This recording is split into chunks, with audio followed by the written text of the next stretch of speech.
Hello, friends and book lovers. Thank you for being here with me. My name is Lluvia Agustin, and I'm going to share with you my interview, my conversation with Kate Rybina. Kate Rybina is of Russian origin. She has been a marketing director and a brand manager for companies and for corporations around the world. More specifically, with Adidas, she talked a little bit about her experience there, which was, she says, overall great, but in the middle of it and trying to grow her career and climb up the corporate ladder. She had a burnout because it was just too much while she was a single mom with a small child in a large city, in this case in Moscow. She experienced this, and that prompted her to create a sort of therapy for her. And then later she was able to share it with us because of all of her expertise in corporations and also in marketing. She gave us this book that is really great that I've had the opportunity to review. And the book is called Slowrun, a lifeline for moms who've mastered multitasking but lost their sense of self. And it's a combination of memoir plus her coaching program, which she does make available for people, coaching one-on-one with her. And you can find her if you want to find her. She can be found at slowrun.my.canva.site. And also, if you want to support her, you support her as you do all writers by purchasing her book on Amazon. It is available on paperback and ebook, and giving it a 5-star review if you think that the book has merit, if you truly do like it, which I am sure you will if you are in this situation or want to gift it to a mom, a professional mom that is very busy in the middle of it. And Kate spoke to us about many interesting things. We talked about her book, of course. We talked about her transition when she moved to the United States a few years ago, and now the new role that she's taking on, which is marketing director for the Chamber of Commerce in her hometown in Kentucky, or where she lives now in Kentucky with her family, and also the different opportunities that she's creating with her experience to coach other women that are in the situation that she was in some years ago.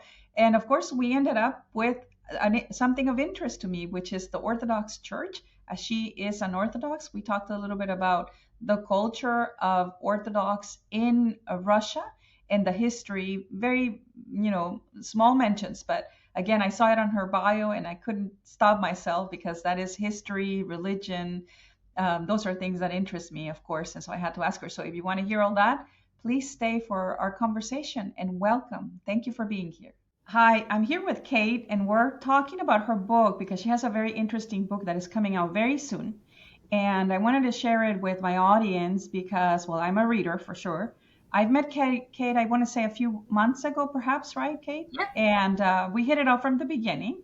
And I've been helping her through consultation, through walking her through her towards her launch, her book launch. And so it's very exciting that we're here. She's still in the middle of it, but the book is finished and it's been professionally edited and it's gone to the printer. So I'm excited for you, Kate. Congratulations. And please tell us a little bit about yourself and a little bit about the book. Welcome. Thank you so much, Lluvia, for inviting me, for being with me on this journey. I really appreciate it, and I'm really excited to say now that the book is now available for pre-order on Amazon, and it all happened with your help. Thank you, thank you. So yeah, a few words about myself. My decision to write a book. Um, I made this decision long time ago because I was dreaming about writing a book for I don't know, for 2 decades, and I've tried and had so many attempts before, but I was working in corporations, so I have marketing background, and I work for corporations like Pepsi, Adidas, New Balance, and I always switched to the presentations. So I never finished the book before. So that's the first time when I finished the book, and it all happened when I had a really good community of authors and literary agents and publishers, and that's how I met you, who supported me on this journey. And the book is about preventing burnout for working moms like me. It's called Slow Run, and it's you can Google Slow Run on Amazon, and you will see this. and it's already available for pre-order, as I said. And this is written specifically for working moms like me, and it's a self-coaching guide that helps preventing burnout or recovering from Mhm. burnout. So From if you're burnout. already there.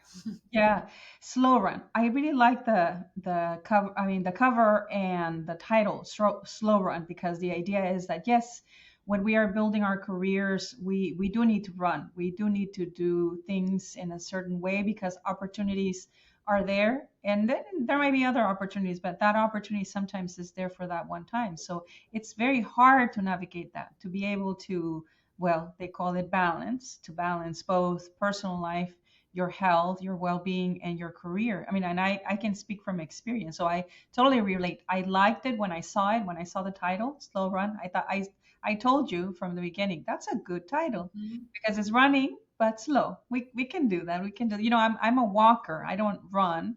When I was young, I used to run, but I don't run. I think it's too much on my body, and so I walk, but I do walk fast, and so sometimes I'll start running a little bit, and but I can probably do that. I understand that because I can relate. Slow run, I can run a little slow, and still, it's making my body do a little bit more, but it totally related. And I immediately, I think it gives an image in your mind when you're speaking about your career, and you're talking about, yes, run but slow. Can you explain that? I mean, that's how I understand it, but tell Mhm. me what is behind the Yeah, title, Slow that's Run. absolutely. I mean, that's the message I wanted to conveyed in this book. And even if you just read the title, that's already enough. So I just want these women to understand that we're hustling sometimes, like we're hustlers, like, and we need to juggle so many responsibilities, so many roles, and that's being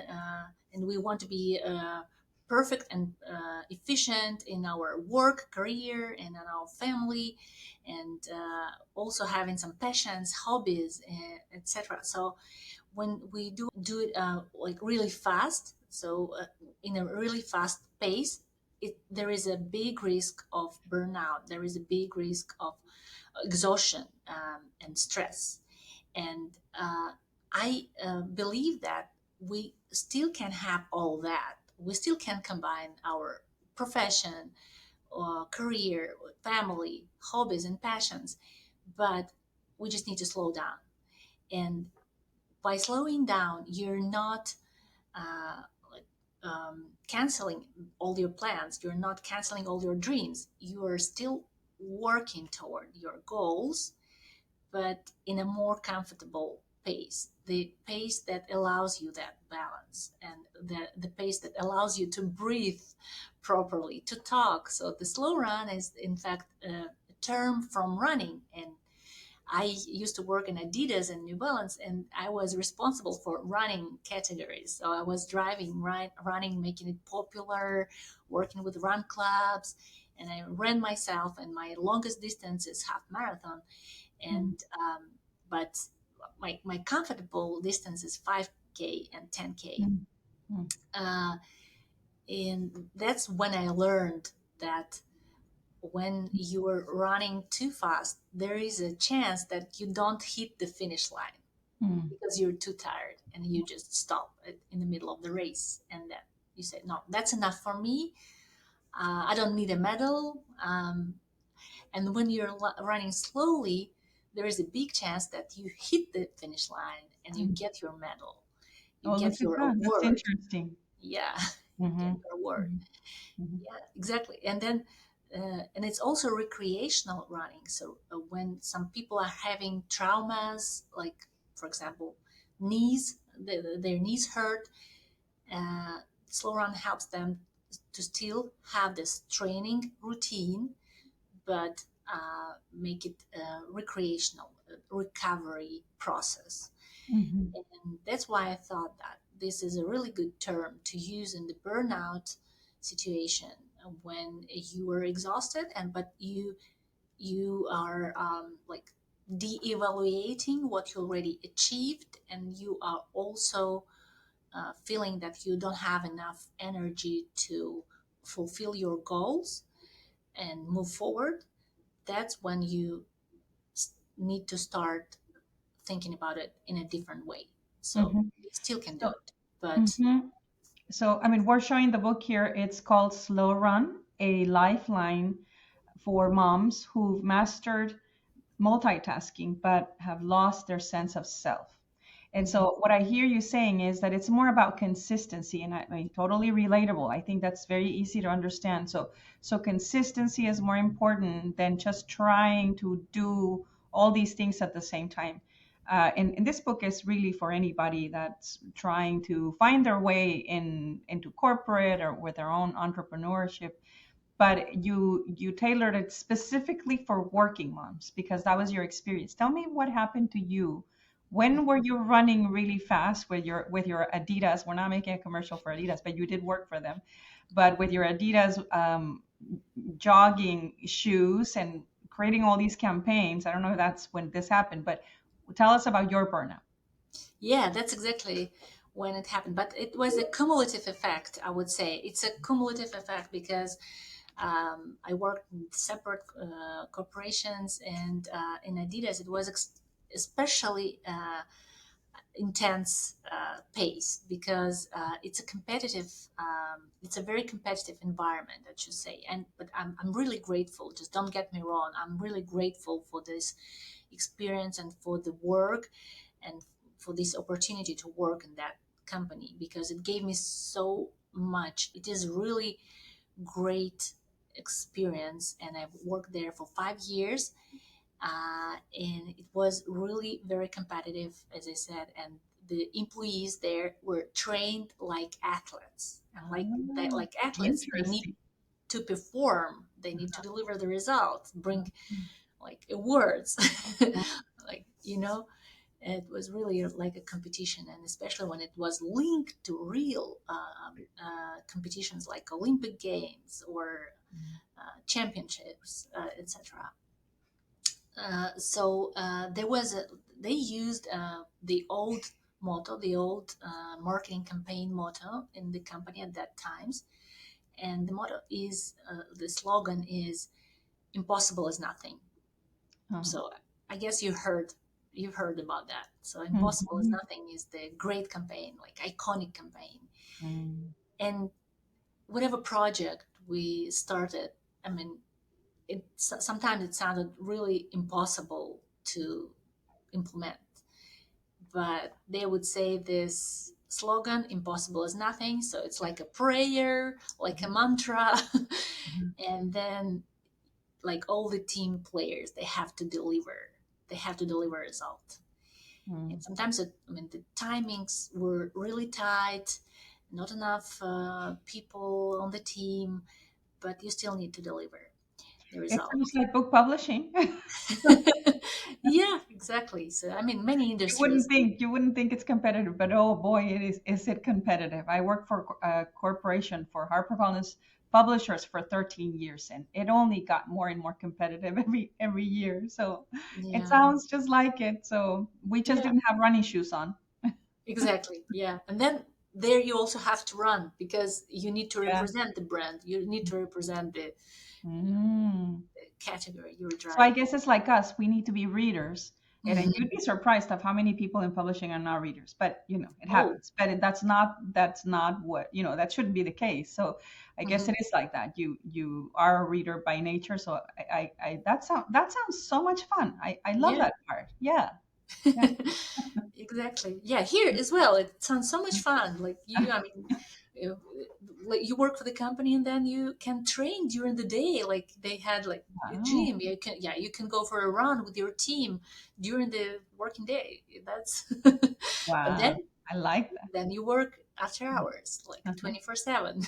Oh, okay. I see how it is. So what happened? When was this? I mean, was it when you first had your baby? Was it a little bit later? Yeah, I was a divorced mom at at that time. Like I'm a single mom, divorced mom, how whatever you call it. But my baby was very little. And by the way, this is what country? Because you're originally from Russia. I forgot to say that at the beginning, but obviously you have a very exotic, beautiful accent. And so we're gonna know it's from Eastern Europe somewhere, but you, because I know you, I know that you're Russian. And Mhm. so, but you've worked in different countries, so, or you've managed different brands from different parts of the world. So where is this happening? What country are you I at? was working in Russia, so I was Okay. responsible for marketing for the Russian market. And it was it just to explain, it was in 2000. I started working there in 2011, and it was the best time, I would say, the best time in Russian market, because they were growing extensively. It's as a growing market, demanded a lot of investments, a lot of attention, and that's why for the headquarters, Russia was one of the key focus markets. And Yeah, there what was a lot of investment during that time. I remember exactly? before 2012, yeah, and before things got complicated. So I can totally understand. I Mhm. think our audience will remember those years. Yeah. Yeah.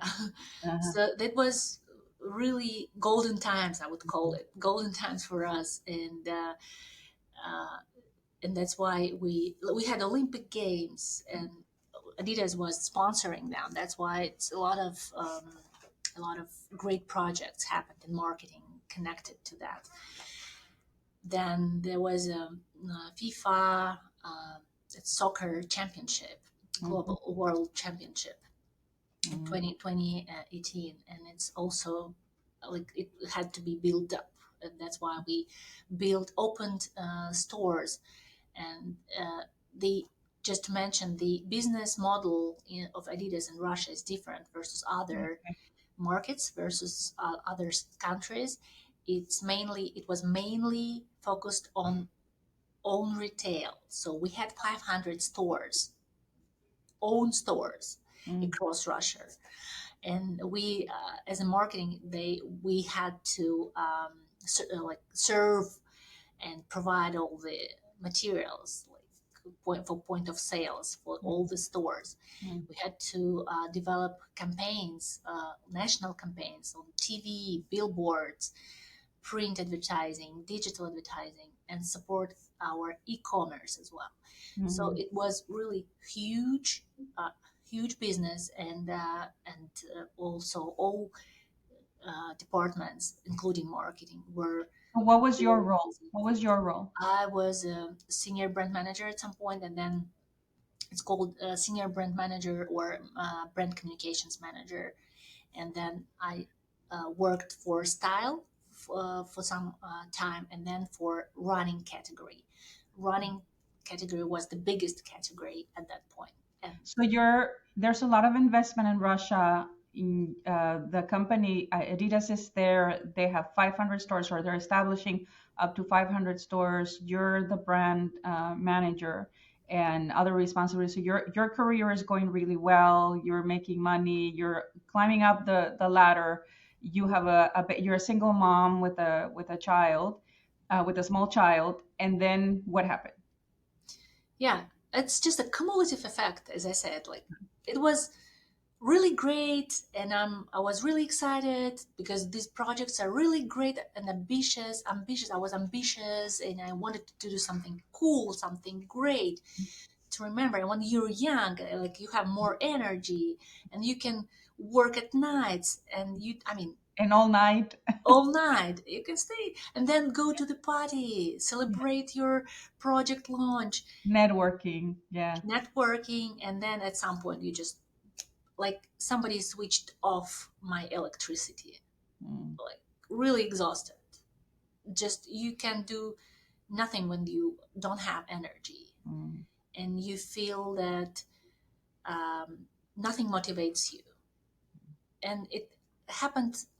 I mean, I had signs on the way, like, mm. but then all of a sudden, because I didn't do anything about that, I should have stopped. I should have slowed down, like, but haven't. I didn't do anything, The and then at one majority, the point, majority of us do that. So yeah, hmm yeah. yeah, and then it's just switching off, and you feel that your health needs attention because you have so many symptoms and you don't know what to start with. You need to check up, and when you do the checkup, they say, the doctors say that you're good, I mean You everything's don't have fine, any. but I mean you don't feel it. You Yeah, you're fine. You don't have anything. yeah, don't have Thoughts anything. are fine. Yeah, you're fine.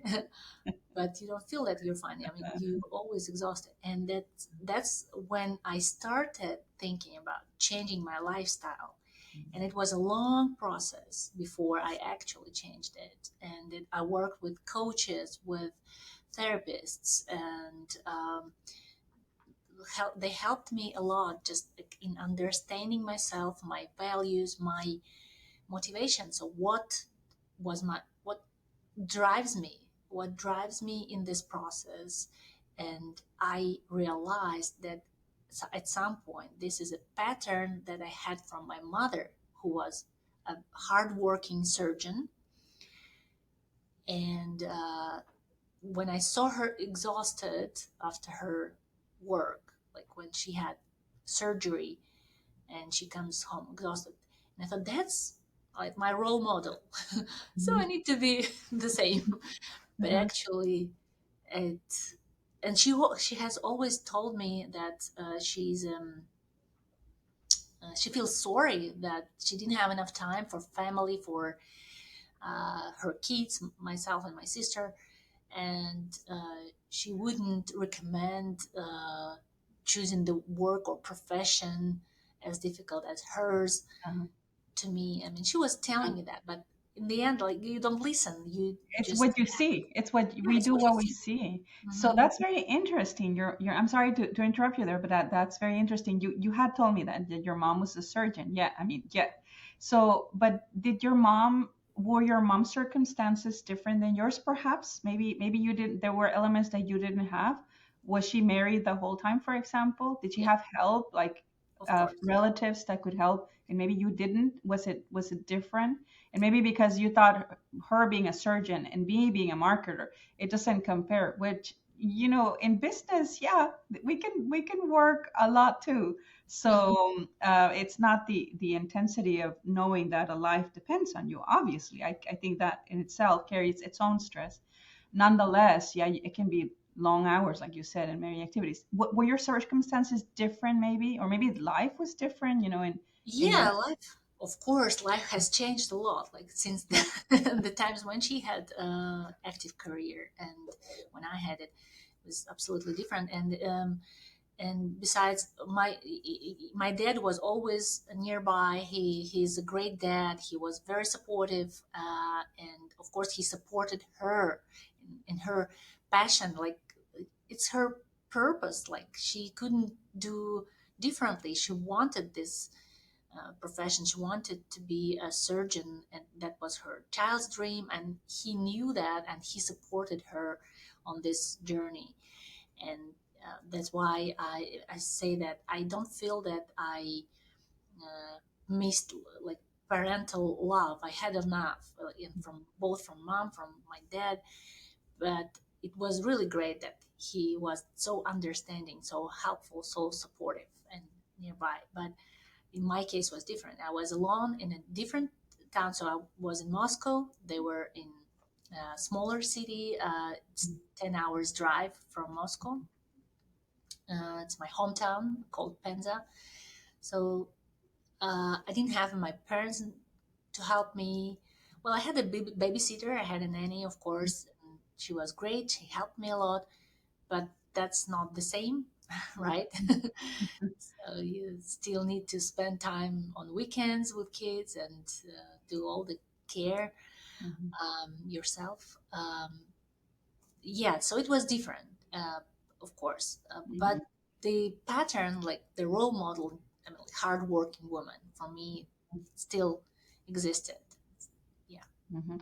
So how did you lift yourself up from there? And that's what you teach now in your coaching sessions. And of course, the book talks about that. It's a little bit of memoir, but it's a lot of technique and things that you've learned a lot along the way. How did you get yourself out of it? Well, as I said, it's a long process, and and it's not ma- there is no magic pill Mm. that fits everyone. And of course, there is no universal method that helps preventing burnout for all kind of people. It's always personal. It's always a journey to discover yourself. But as I say in my book, it's not the end, it's the beginning. And the burnout is not the end, it's the beginning. And it's the invitation to explore yourself. Only by exploring yourself, knowing yourself better, you can heal from burnout, and you can prevent it in the future, because you connect all the dots in your life, and you connect what uh, gives you energy and what drains you. You also, and it could be a very simple thing. For example, as I said, and I mentioned it in my book, in the book there are so many stories, my personal stories and the stories of my clients, my coaching clients. And I think it's really helpful and interesting to read. I hope so. So one of my clients, she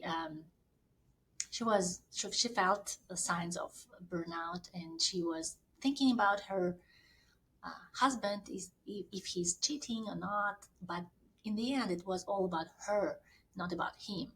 Does she feel attractive? And then when she realized that when she was younger and a teenager, she went to ballet class and she was dancing, and that's the way how she felt attractive, and that's the energy, the fuel that she needed to do other things. Mm. uh, she realized that, and all, even having 3 kids, uh, uh, she resisted first that she would need this energy again. And then when she allowed herself to go to a dance class, already being a married woman with 3 kids, she allowed herself to go to ballet class. And that's when she uh, found again her inner fire and that energy that drives her and that helps her in other things like family work and all other routine work she does. Uh, and that's very simple. As I say, you can find something very simple. Like for me, it was writing. Mm. Writing is something that gives me energy, excitement. I love it. And I just didn't have time for that.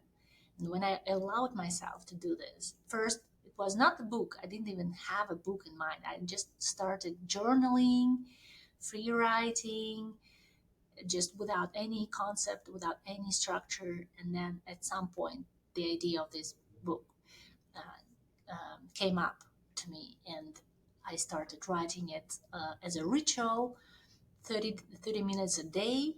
Then you make it a ritual. You just pour a cup of coffee, um, hide somewhere from your family, from your kids.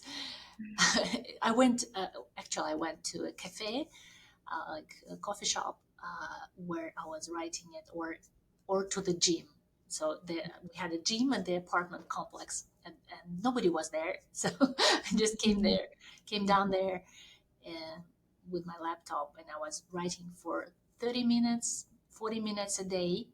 And then in 9 months, the book was ready. Mhm. So, and that was really healing for me. The process of writing this book was already the process of being healed. Mhm. That's wonderful. I mean, I love what you did with it and how you not just got out of it, but also used it to help other people. And you didn't do that in a rush either. It's been years since then. Since then, you've done a lot because you moved actually from Russia to the United States, and you started. I mean, still in the same path, but a whole nother life. I would say. Tell us what you're doing now here in the United States. Mhm. That we have the pleasure of having your company here, and hopefully this is your first book, but hopefully it's not your last. So Yeah, tell us what you hope do so too. now with what you do with the Chamber of Commerce in Kentucky, but also what you do with your coaching clients, because that's Mhm. very interesting and exciting as well. Thank you for the question. Yeah, thank you for asking. Uh, yeah, we moved with my family. So as you noticed, I was divorced and I got married again, and I had Good. another child. So now I have two daughters, 18 and 11 years old, and we moved from Moscow to Kentucky, Bowling Green, Kentucky, and it's a long story. I had a choice. I had a job offer, and I could go to New Jersey, but my husband's friend has been living here in Bowling Green, Kentucky for like almost 2 decades, and he invited us, and we liked the city. And for me, as I said, like I was already in this process of recovering from burnout, and I realized that I need to change my lifestyle. And what I liked here is that the lifestyle is different. It's Mhm. like southern Yes. southern lifestyle, and Mhm. it's People very are not in a hurry here. I can tell you that. people I are mean, you not in a you hurry. notice when you go to a restaurant, they're not in a hurry. And so I've Yeah, learned to embrace it, and now I do. When I first moved here, I was like, "What is going on? Why yeah, people are not moving fast?" But then I understood it. I just find mhm. it charming. So yeah. Yeah, absolutely. It's charming and it's really healthy. Like I Mhm. like it. And living in a big city like Moscow, like 13 million in Moscow and 17 million with suburbs, and people from suburbs commuting to Moscow. Can you Ah. imagine? So it's Just like huge. New York, New Jersey, yeah. Yeah, You would have gone into the same thing over there. I love absolutely. New York. I love visiting. I Yeah, visited recently, and I love it. But to visit, I don't know that I could live there. It's too fast for me. exactly. Yeah, exactly. And that's what I thought. So I have lived in that pace before. I need to think of a different pace. I need to think of a different lifestyle. And I guess like it was ideal to land here for me and find a job in the Bowling Green Area Chamber of Commerce, where I serve as marketing director. So actually, it's connected with my previous professional background, and it's used here, but it's different. So it's absolutely different world. It's different from corporations, from corporate world.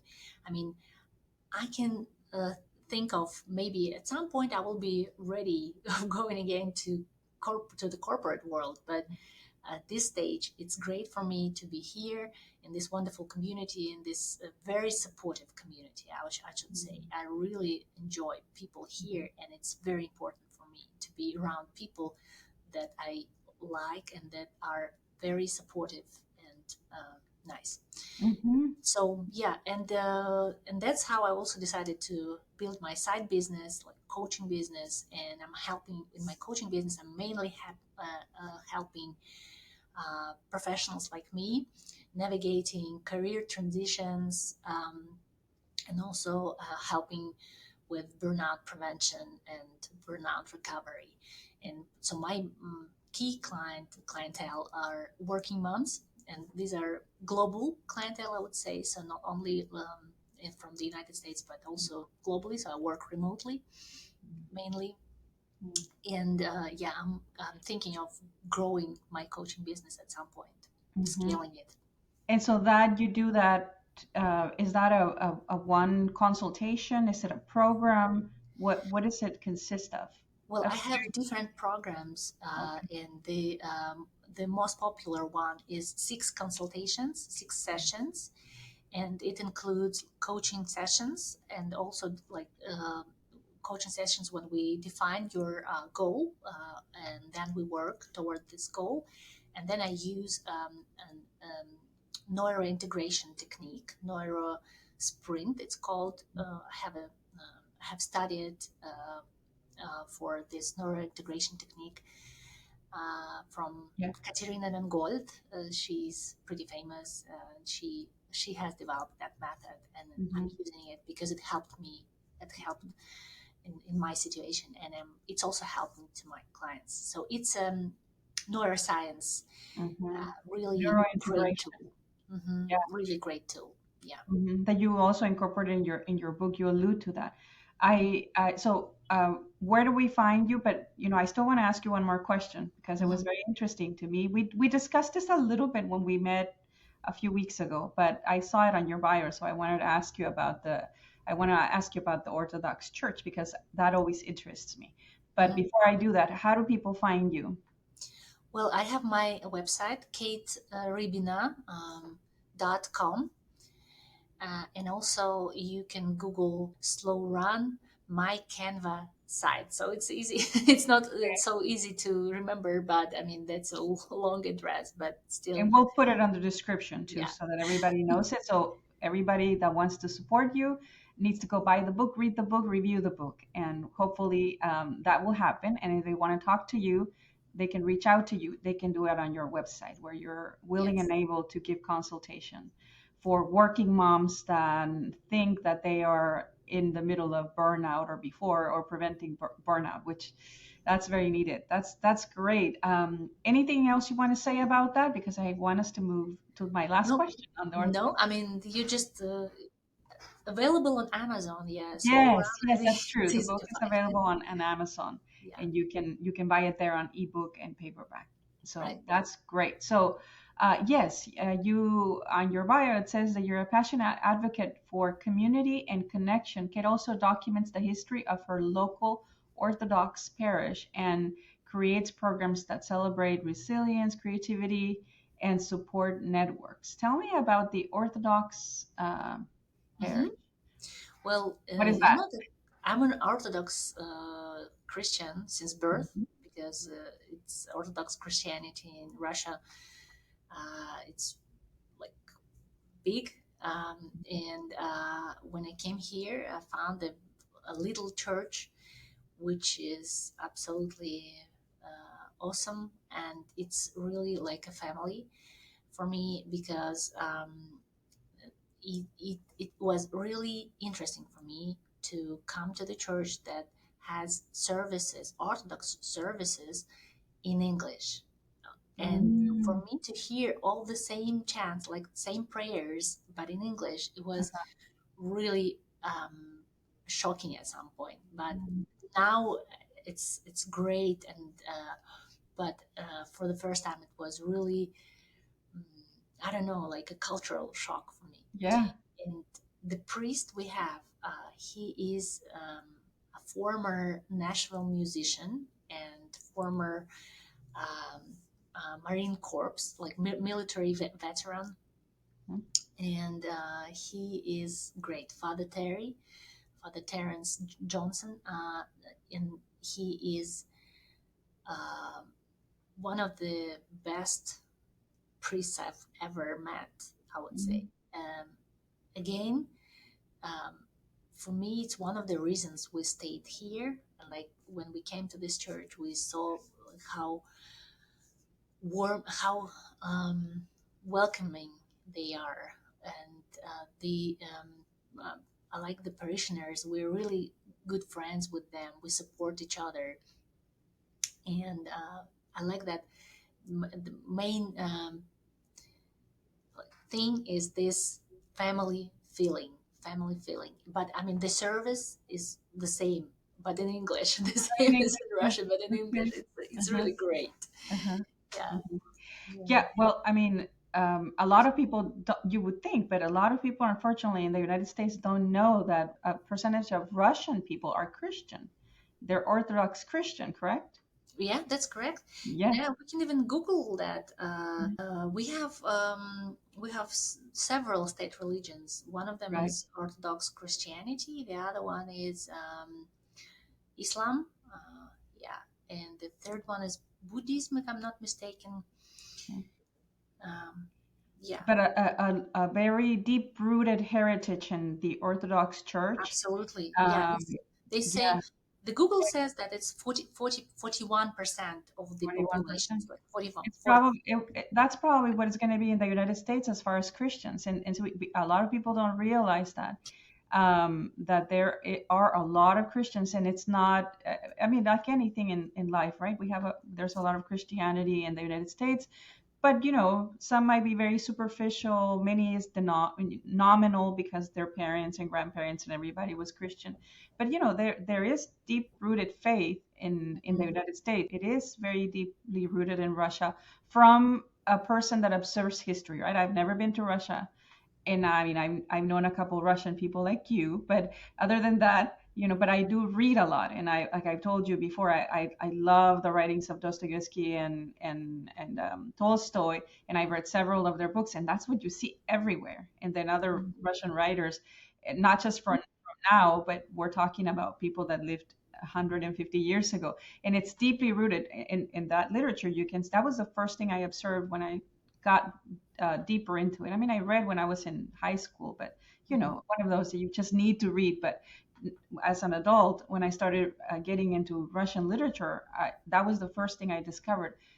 They're very deeply rooted Yeah, in religion and in devotion to God, and because it wasn't just the author, it was all the characters, and you couldn't write those books without that being rooted absolutely. in there. So that was very Absolutely. interesting, and I'm glad that you found a church that you Hmm. like, because that is we don't have a lot of Orthodox churches here in the United States. Well, I was surprised to see that you have so many. And so, Holy Apostles, that's the name of our church, Holy Apostles, Bowling Green. And there is another one in Tennessee, in Franklin, St. Ignatius Orthodox Church. Mhm. We went there and we're really surprised that, again, there are mainly Americans, converts from other like from other confessions, like from Mhm. Catholics, from Protestants. Mhm. So there were no Russian people or no like Eastern European people who were also Orthodox, but they were mainly converts from other Well, confessions. that is a phenomenon that is going on as the evangelical church has been shaken uh, because of different things and different opinions about things. People are going to, I mean, some people might like it, might not like it, but that's the reality. People are moving from the established religion in the United States would be Protestant evangelicals, right? So that would be the Hmm. established, but they're moving to to Catholics or to Orthodox or even to other things, as Yeah, you know. because that's the original church. Like our Father Terry says, like he shows two bottles of Coke. One is Coca Cola, like the main one, and the other one, no name Coke. He says, like, Non-denominational. non-denominational, right? I mean, is it bad? He said, well, maybe not, maybe not, but that's the original the Coca Well, Cola it's a certainly very historic church. And history. as far as the text, what text do you guys read? What version of the Bible in English do you guys read? It's King James. King James. That's what I thought, because of the majority text. So the one thing I have to appreciate, I appreciate about the Orthodox Church and the Eastern Europeans in general, as far as the culture of their religious practices and history, is conserving the majority text. So I'm because Hmm. in the United States, people have adopted newer versions that come from texts that don't really exist. It's more compilations of things, Hmm. and so I used to work for a publisher that had links to modern versions, and so I never understood. It was always explained to me, but I never really understood how is it that we came up with these texts for the modern translations.